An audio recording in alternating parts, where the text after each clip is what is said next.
Abanga agezaako kupanikinga akoze ebintu bingi, akola intimidation etagambika ku basuubuzi wamu n'ebitongole ebinoonyereza. Ekyo bwe kiggwa bino byagamba nti munoonyaamu ssente. Of course njagala mukyala Nabukeera ndiyirira ebintu byange bye yatwala. Ensi ensonga lwaki najja mu mbuga z'amateeka. Ekisooka njagala akolenga ekizampo eri abagagga abatyoboola eddembe ly'omupangisa wamu n'omusuubuzi. Ekyokubiri njagala okujjamu intimidation abantu ababatya nti omugagga tavunaanibwa. Ekyokusatu njagala mukyala Nabukeera ndiyirire era nga nkakasa nti ajja kundiyirira.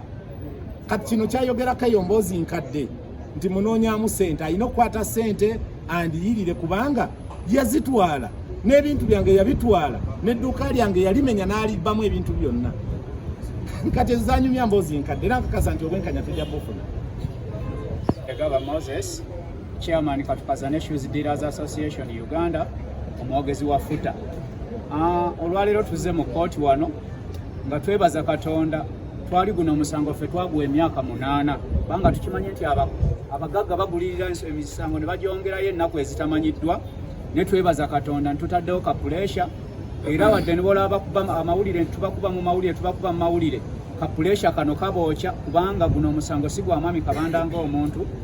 Omusango guno gwa abantu bonna ab'eggwanga Uganda era y'ekizampo nnamba emu nti etteeka lye twaleeta ery'omupangisa ne landiroodi we linaakola era kati ku ssaawa eno tulaba nti litandise okukola kubanga bwe twogera tulaba gumumiimye talina waddukira. Byonna bye boogera sirabamu nsonga yonna, sinalabamu bujulizi bwe balaga nti basobola okwetakkuluza ku kye baagamba nti tubalabako omusango ogw'okumenya n'okubba. Mwewolereze nze ndaba banyumya Mboozi kubanga oli bwagamba nti mbadde nali nkolera ku kizimbe ekyo naye nga siri maneja wakyo ekitegeeza yaliko. Ebisigadde byonna nze ndaba Mboozi tuli mu kuyisa budde naye neebaza omulamuzi okubanga atuwa obudde nga bubeera bwa kumpi kubanga ennaku z'omwezi nga 26 tekiri wala. Mande ejja tugenda kudda wano batugabe balina omujulizi omulala gwe tusuubira nti tewali kipya kyonna kubanga n'olunaku oluwedde oli mwalaba bwali bwe baleeta obujulizi bwabwe oli yaleeta biboozi bye ebitaliiko mutwe n'amagulu ne bazannya ka vidiyo okukakkanira ne bagaba bye musuule mu kasasiro obwo si bujulizi. So tulina okukakafu nga tuli konkoshuwa ng'abasuubuzi nti bwe kataligirya tugenda kulaba empologoma ng'eri mu kkomera, empologoma n'omwana waayo era nga kijja kuba kyakulabirako kinene. Abagagga kati ku ssaawa eno we twogerera buli we batulaba nga tuli wano buli we tukuba amawulire gano ne gafuluma tewakyali azanyira ku musuubuzi, tewakyali azanyira ku dduuka lya musuubuzi lya Kivandu biri bye baatukolanga. Kati twogera nabo batuwa value batutegeera nti tuli bakulembeze era n'omusuubuzi bamutegeera nti musuubuzi muntu. So no tweyongera okukubiriza abasuubuzi mwenna gye muli mwejjeemu entiisa n'okutya kwonna. Abantu bano balina omusayi gwe gumu n'ogwaffe bw'obasala bavaamu red. So naffe tuli mu maaso gammwe, ffe twewaayo ng'ekizampo, twewaayo ekijja kijje ne tugamba okufa n'obutanyagwa obuwanguzi bw'omusuubuzi bwe twagala waggulu lwa Katonda n'ensi yange. Amanya Katongole Godfrey Vice Chairperson FUTA. Olwaleero neewuunyiza era ekibi bwe kyajja mu nsi kyaleeta okwerabira. Mutabani wa mukyala Nabukeera olunaku lwe baamenya edduuka bannamawulire mwe abali wano mwaliwo era mwamukwata ng'alese bakifeesi okutukuba ebikonde era olunaku olwo lwe yatwalibwa mu kkomera era n'atwalibwa e Luzira ne maama we. Kati twewuunyiza okuwa obujulizi n'agamba nti ku lunaku olwo lwe bamenya edduuka yali alina ebizimbe byazimba. So ekyo kitegeeza bw'ovaayo n'ojja n'okola obulimba tebusobola kuyimirirawo kubanga videos ezakwatibwa ez'abamawulire ne ku YouTube zikyaliko era zisobola okuvaayo ne zimuluma. Omukulu yaliwo era poliisi yamukwata ne fayiro ye ekyaliwo ku poliisi ya CPS. Kitegeeza ki? Tusaba mukyala Nabukeera ne looya we alabika nga afeeyiriize bakkirize baliire Mwami Kabanda ensonga zino balabe bakkirize defeat, bakkirize nti bakola ensobi ate ffe basobola n'okutwetondera bayinza n'okuvaayo ne beetonda bannange mutusaasire and what have you. Mwami Kabanda n'amusonyiwa naffe abasuubuzi ne tubasonyiwa.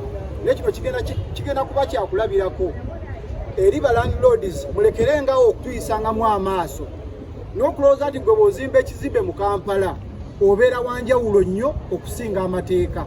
So kino kigenda kulaga nti temuli bweru w'amateeka ne bye mukola gadibengalye. Kati twagala okugyawo embeera ebaddewo ey'okunyigiriza omusuubuzi ebbanga lyonna n'okututwala nti ffe tetuli ba mugaso naye nga ebizimbe bizimbibwa lwakuba ffe tubibeeremu. Association mu ggwanga Uganda. Omuzungu aina saying egamba nti common sense is not common. Kituufu. Tukiza mu mbeera yaffe ya bulijjo common sense onalabika tasangibwa mu buli bwongo bwa muntu. Kubanga abantu bano baze beewaako obujulizi obw'enjawulo. Ate ne bamala nga beekubye ki omupiira.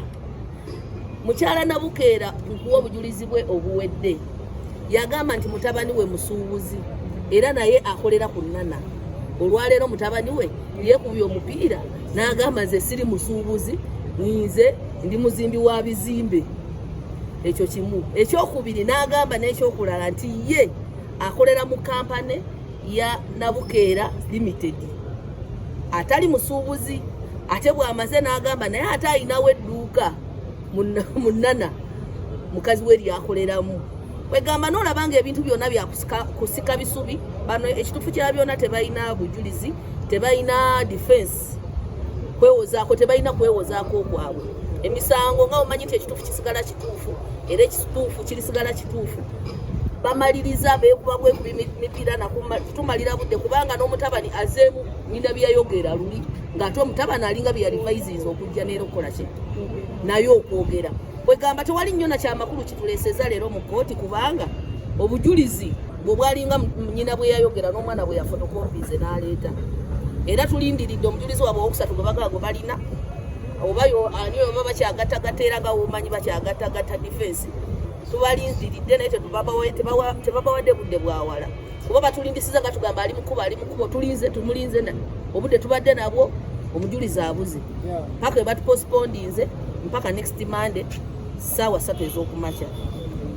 Omukama mulungi.